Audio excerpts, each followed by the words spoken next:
ए भैया तार बाबू के बियाह होता हो। का बात करता रही बुढ़ापा में? अरे तार हो बाबू ना होई बाबू। का बाबू बाबू बाबू ए बाबू आओ ना। अरे ई त हमर मजनुआ हो। अरे भाग जो ना त तहरा के मुआ देबे सोन। ए बाबू बाबू बाबू आओ ना। हाँ बहुते प्यारी करिले जानू देख लसीना फारी के अइबू ना तो मर जाइब दो तहवे चियार के बाबू ना बहुते प्यारी करिले जानू देख लसीना फारी के आवो ना तो मर जाइब दो तहवे चियार मेरी शादी में अड़चन लाओ ना। बाबू बाबू अरे का हो भाई जी थोड़ा धीरे मारिए ना, अभी ताजा ताजा वैक्सीन लिए हैं, बहुत घाव लग रहा है।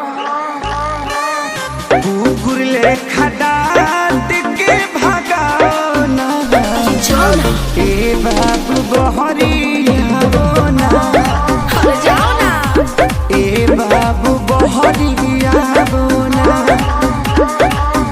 अरे साफे थुथुर हवा का। अरे जाना।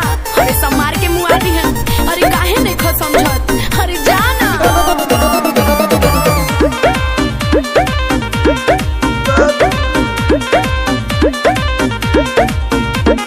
फेसबुक पर देखनी हो शादी के क्लिप के, लव के ते धो दे हली गोबर से लीप के बाबू। अरे हदे पिटौर बड़ा यार।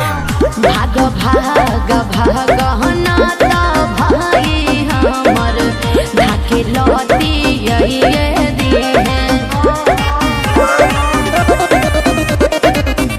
बड़े खिसियाई ललूर लंगड़ धके तोहके बनाइए दी है।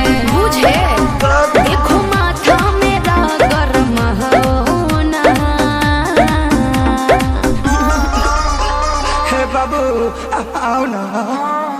बक भाई से अपना हूँ कवाओ ना।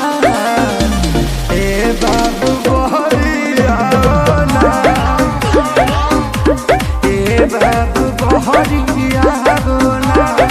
देखा साफा समझाओ तो नहीं लो। अब की बार हाथ गोड़ कपार सब टूट जाए। अरे